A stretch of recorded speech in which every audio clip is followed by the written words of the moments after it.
అందరికీ నమస్కారాలు. నా పేరు భీమశెట్టి వెంకటేశ్వర్లు, మాజీ జనసేన పార్టీ జిల్లా అధికార ప్రతినిధి. గత 4 రోజుల నుంచి ప్రశ్న రావత్ అనే వ్యక్తి అరెస్ట్ సంబంధించిన విషయాలు కొంతమంది వెనకేసుకొస్తూ రకరకాల మాట్లాడుతున్నారు. సరేయా, అతనేమో దేశ ప్రేమికుని ఎందుకు అరెస్ట్ చేస్తారయ్యా? అందరిని అరెస్ట్ చేయాలి కదా, అందరిని అరెస్ట్ చేయలేదే, ఆయన ఎందుకు అరెస్ట్ చేశారు? ఆ మాత్రం ఇంకిత జ్ఞానం లేదా అంటున్నాను నేను. సపోర్ట్ చేసేటువంటి రాజకీయ పార్టీ వారు ఇలాంటి పనికి మాలిన కుక్కలని, పనికి మాలిన చెత్తని మీరు ఎప్పుడైతే వెనకేసుకొస్తూ అతనికి సపోర్ట్ చేస్తున్నారో మీ పార్టీ ఎంత దిగజారిపోతుందో మీరే అర్థం చేసుకోండి. ఎందుకు అంటున్నానంటే, ఆ మాట, భారతదేశం అనేది సనాతన ధర్మంతో జీవిస్తున్నటువంటి ఒక కుటుంబ వ్యవస్థ. ఆ వ్యవస్థ మీదనే అతను ప్రశ్నిస్తుండు. అతనికి ప్రశ్నించే అధికారం ఎవరిచ్చారు? అదేవిధంగా మనం హిందువులు ఎంతో ప్రేమగా ప్రేమించేటువంటి, బాగా పూజించుకునేటువంటి, ఇష్టంగా ఆరాధించేటువంటి రాముల్ని, సీతని అవహేళన చేస్తూ, అవమానిస్తూ హిందూ ధర్మాన్ని ఒక ప్రశ్నిస్తుంటే ఆ ప్రశ్నించే హక్కు ఎవరిచ్చారో మీకు? నీ మతాన్ని నువ్వు గౌరవించుకో, పరమతాన్ని నువ్వు దేశించమని ఎవరు అధికారం మీకు ఇచ్చారు? హిందువులు క్రిస్టియానిటీని కానీ, ముస్లింలు కానీ, బౌద్ధిజం కానీ, జైనిజం కానీ, పారసికాన్ని కానీ ఆ మతాల్ని తమ మతంతో పాటు సమానంగా గౌరవిస్తున్నారు. భారత రాజ్యాంగంలో 42వ రాజ్యాంగ సవరణ 1976లో లౌకిక అనే పదాన్ని చేర్చడం జరిగిందయ్యా. ఆ మాత్రం ఇంకిత జ్ఞానం ఉందా లేదా మీకు అనుకుంటున్నా. నీ మతాన్ని నువ్వు ప్రేమించు. రాజ్యాంగంలో ప్రాథమిక హక్కులలో మత స్వాతంత్ర్యం హక్కులో ఉన్నటువంటి ఆర్టికల్ 25వ అధికరణ ఏం తెలియజేస్తుంది? 25 అధికరణ తన ఇష్టమైన మతాన్ని స్వీకరించు, అదేవిధంగా పరమతాలను కూడా గౌరవించమంటుంది. నిన్ను గౌరవించమని ఎవరు చెప్పడంలే, సైలెంట్గా ఉండు. పరమతాలతో నీకేం పని? నీ మతాన్ని నువ్వు పూజించుకో, నీ మతాన్ని ప్రచారం చేసుకో, నీ మతానికి ఉన్నటువంటి స్థాయిని పెంచుకో, ఎవ్వరు ఏమీ అనట్లా. కానీ ఎక్కడ వచ్చింది ఇతను అరెస్ట్ చేయడానికంటే, పరమతాన్ని ద్వేషించడం, పరమతాన్ని అవహేళన చేయటం, పరమతాన్ని నీచంగా మాట్లాడుతున్నప్పుడు ప్రతి వ్యక్తి, భారతీయ పౌరుడైనటువంటి ప్రతి వ్యక్తి ప్రశ్నిస్తాడు. నీవేనా ప్రశ్నించేది? మాకేం లేవా? ప్రశ్నించే అధికారం మాకు లేదా? రాజ్యాంగంలో మాకు కూడా ప్రాథమిక హక్కులు పొందుపరిచాయ్యా, సపరేట్గా నీకేమి పొందుపరచలేదు నాయనా. ప్రశ్న రావత్, నువ్వు పవన్ కళ్యాణ్ గారిని, జనసేన పార్టీ వారిని, అదేవిధంగా హిందూ ధర్మాన్ని నీ ఇష్టం వచ్చినట్లు మాట్లాడే అధికారం ఎవరిచ్చారు? ఏ కోర్టు ఇచ్చింది? లేదా ఏ జడ్జి ఇచ్చాడు? ఏ న్యాయవాది ఇచ్చాడు? ఏ న్యాయ వ్యక్తి చెప్పాడు నీకు? ఒక హాఫ్ కోర్టు వ్యక్తి ఏమని చెప్పాడు? జడాశ్రావణ్ అనే వ్యక్తి మీకు చెప్పాడా ఏంటి మీరు ఎలా తిట్టండి అని? మీరు ఒక రాజకీయ పార్టీ దగ్గర డబ్బుల చిల్లరకు బిచ్చమెత్తుకొని మీరు మాట్లాడుతున్నారు. అతని యొక్క అభివృద్ధిని, అతని స్థాయిని ఓర్చుకోలేక డబ్బులకు అమ్ముడుపోయి మీరు మాట్లాడుతున్నారు. గతంలో పవన్ కళ్యాణ్ గారిని అనేక రకాలుగా, అనేక విధాలుగా అతన్ని ఇబ్బంది పెడుతూ మాట్లాడుతూ ఉంటే అతను సహనంతో మీకు సమాధానం చెప్తే, మా ఆయనే బూతులు అక్కడే మాట్లాడాడా?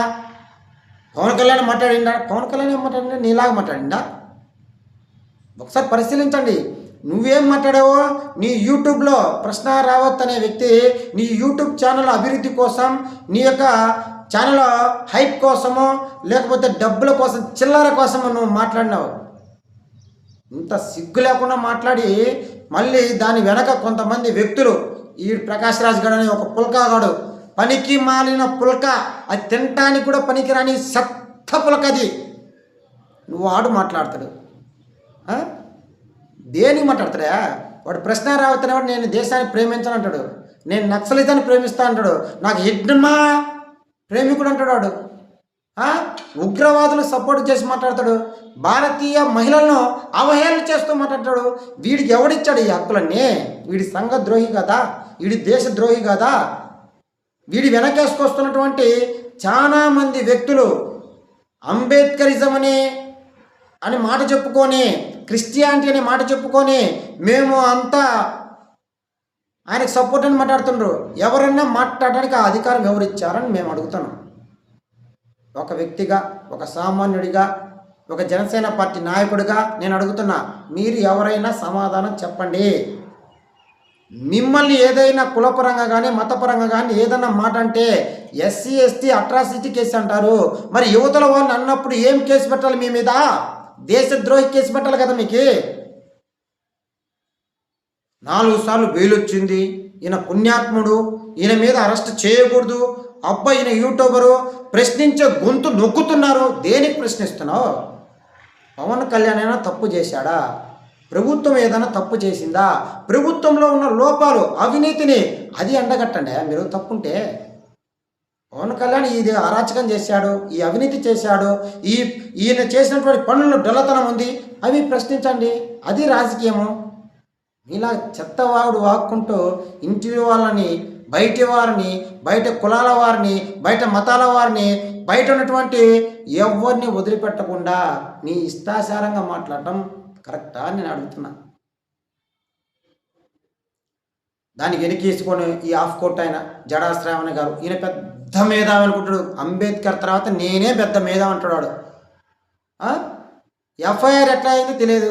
ఆఫ్ కోర్ట్ మనిషి ఎట్లా అవుతుందంటే, అతను ప్రశ్న రావత్ అనే వ్యక్తి యూట్యూబ్లో హిందూ మతానికి సంబంధించిన దేవుళ్ళని, అదేవిధంగా పవన్ కళ్యాణ్ గారిని, అదేవిధంగా జనసేన పార్టీ వారిని, అదేవిధంగా భారతీయ మహిళల్ని అవహేళన చేసినప్పుడు ఒక్కొక్కటి తీసుకొని ఆయన ఎక్కడైతే ఎఫ్ఐఆర్ అయిందో ఆ ఎఫ్ఐఆర్కి సంబంధించిన ప్రతి చోట ఆయన వాళ్ళు తీసుకున్నటువంటి సెక్షన్ ఆధారంగా చేసుకుని అతన్ని అరెస్ట్ చేస్తుండ. ఆ మాత్రం తెలియదా ఆఫ్ కోర్టు జడా శ్రావణ్ గారు? మీకు నువ్వు పెద్ద మేధావి, మరి పెద్ద మేధావి అయినప్పుడు ఇలా మాట్లాడకూడదు. రాజ్యాంగం మరే నీకు ఇచ్చినది, నీ మతాన్ని ప్రేమించు, పరమతాన్ని గౌరవించమని చెప్పలేదా? నువ్వు చదువుకున్నావు కదలా, మరి నీ వాళ్ళకు, నీ అనునాయులకు, నీ కార్యకర్తలకు, నిన్ను అనుసరించేటువంటి వ్యక్తులకు నువ్వు లా చదువుకున్నావు కదా, జడ్జి అంటున్నావు కదా, మరి చెప్పాలి కదా.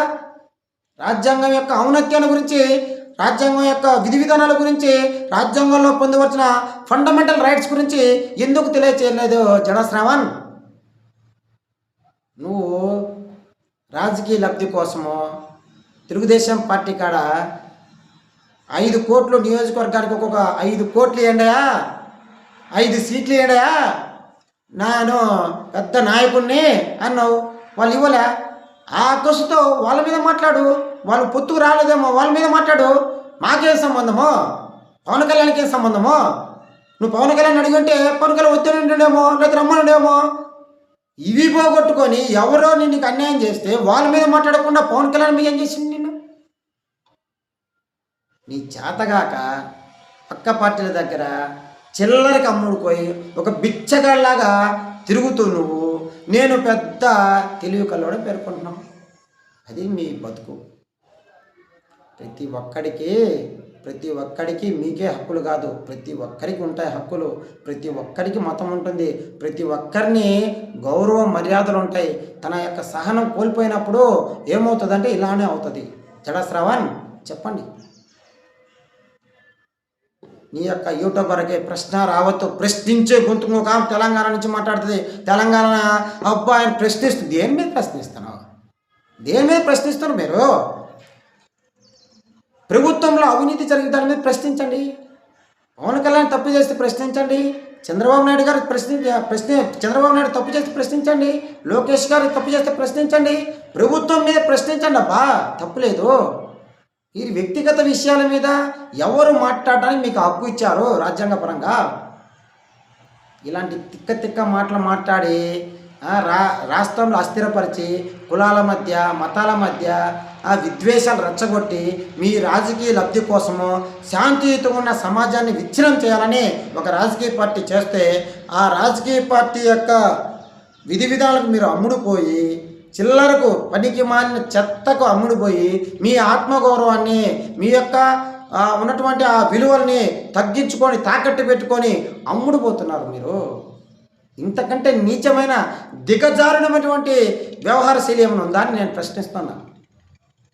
జడా శ్రావణ్. ఓ రావత్ జోసఫ్, మళ్ళీ హిందూ పేరు మళ్ళీ పైకి ఒకటి. ఎవరిని ప్రశ్నిస్తున్నావు? ఎవరిని ప్రశ్నిస్తున్నావు? ఇంకొకటి కర్ణాటక నుంచే ప్రకాష్ రాజ్. షో ఎబ్బో, ఇది పనికి మాలిన సత్తా, పనికి మాలిన వ్యవహారం. ఎక్కడ మనం మాట్లాడాలో తెలియదు, ఎక్కడ ఏ వ్యవహారంలో మనం వేలు పెట్టాలో తెలియదు. అన్నీ ఇట్లా గీరుకొని రుచి చూసుకుంటుంటాడు పాపం. ఏం నీ బతికేంది? నీ చిల్లర బతికేంది?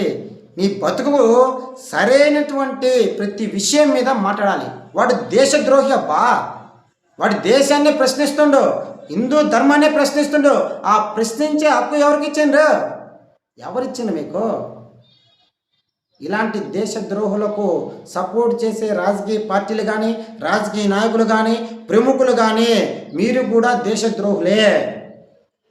సమాజం యొక్క హితం కోసం, సమాజం యొక్క ఔన్నత్యం కోసం, సమాజం యొక్క అభివృద్ధి కోసం సమాజం స్థాపించే విధంగా పరిపాలన చేయమని మీరు కోరాలి. కానీ ఇలా సంఘ విద్రోహ శక్తులుగా కులాల మతాల మధ్య ద్వేషాలు రెచ్చగొట్టే విధంగా ప్రవర్తించకూడదనే ఇంకిత జ్ఞానం లేని పిచ్చి ఎదవలు మీరు, పనికి మాలిన చెత్తనాయలు మీరు పవన్ కళ్యాణ్ గురించి మాట్లాడతారు.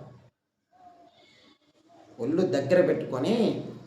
దగ్గర పెట్టుకొని మీకేమనుకుంటున్నా అంటే కొవ్వు బెత్తడెత్తడి పెరిగి ఉంది, మీకు బాగా పెరిగి ఉంది.